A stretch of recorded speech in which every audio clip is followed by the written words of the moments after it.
Boker Tov, dans notre parashat Shmini, quand Akadosh Baruch Hu a demandé à Aaron de commencer à sacrifier, il lui a dit de prendre un veau.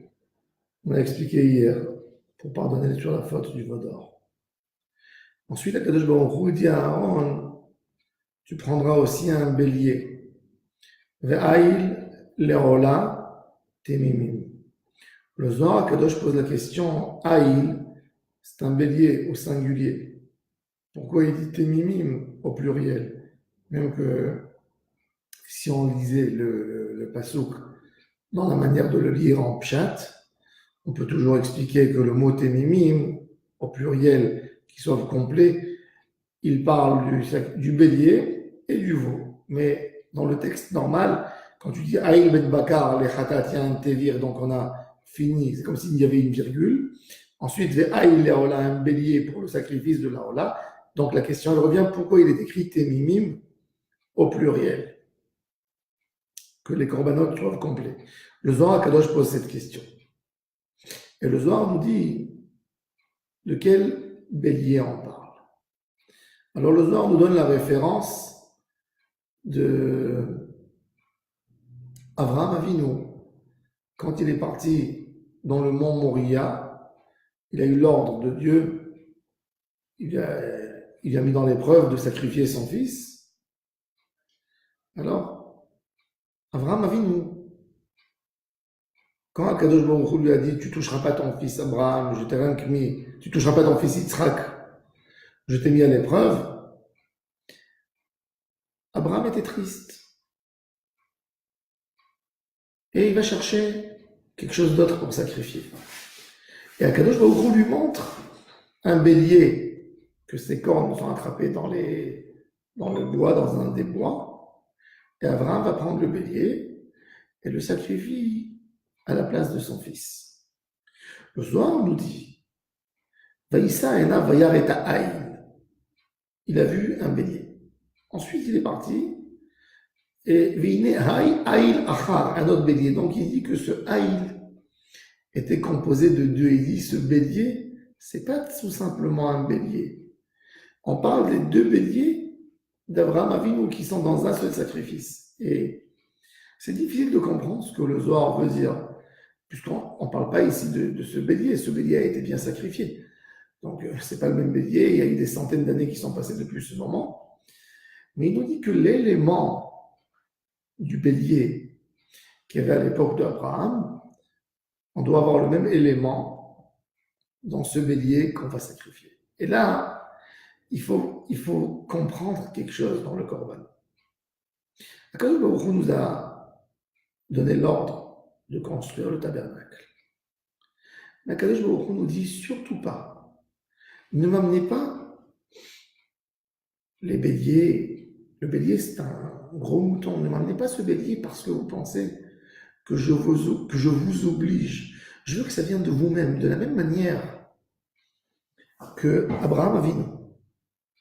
Quand Kadosh Baruch Hu l'a mis à l'épreuve, lui a demandé, viens, sacrifie ton fils pour le mettre à l'épreuve. Quand Dieu lui a dit, tu as réussi dans cette épreuve, tu as réussi ton épreuve, je sais que tu me crains, je sais à quel point tu m'aimes, je sais qu'est-ce que tu étais prêt de faire pour moi.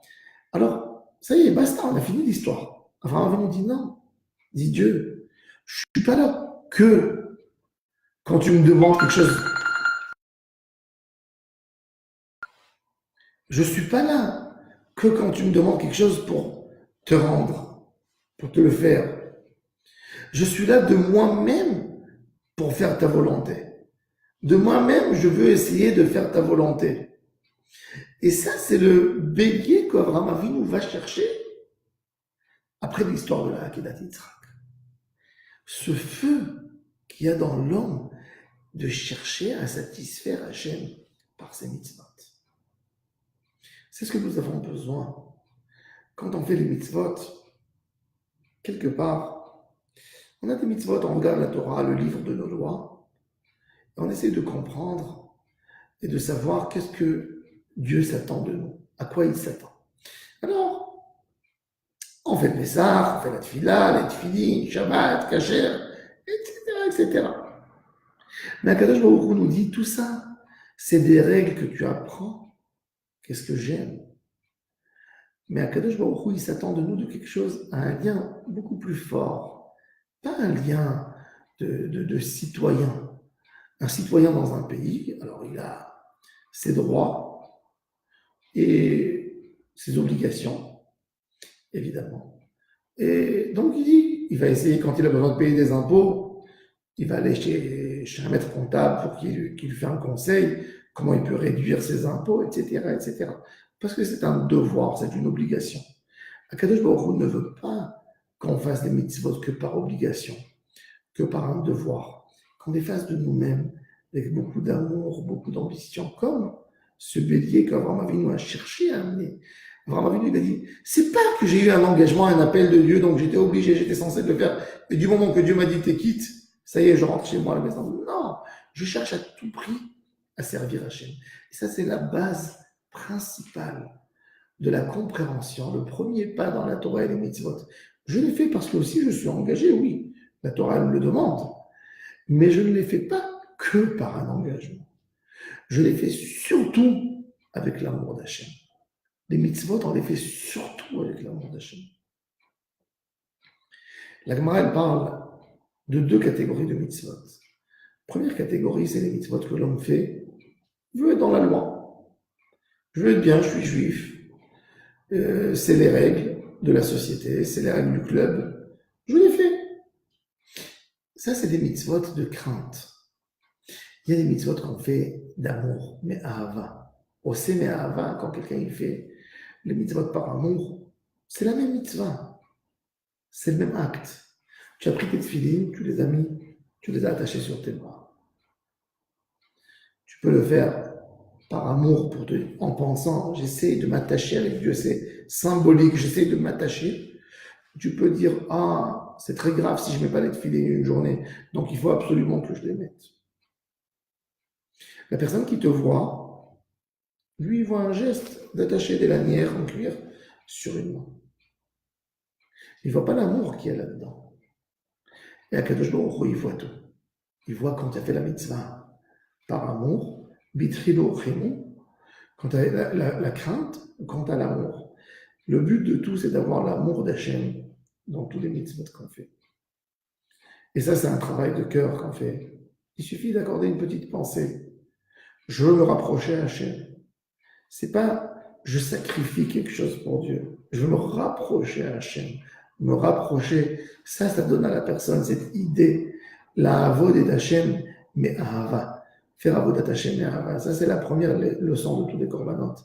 Et c'est pour ça que Aaron à Cohen, tout de suite après qu'on lui a dit, tu vas prendre un veau pour purifier, pour te faire pardonner sur la faute du veau d'or. Le deuxième sacrifice qui est un bélier, c'est le Haït et Minim, pour se rappeler de cet élément d'Abraham Avinu qui a essayé de tout faire pour faire par amour. Quand quelqu'un, il offre un cadeau à quelqu'un qu'il aime,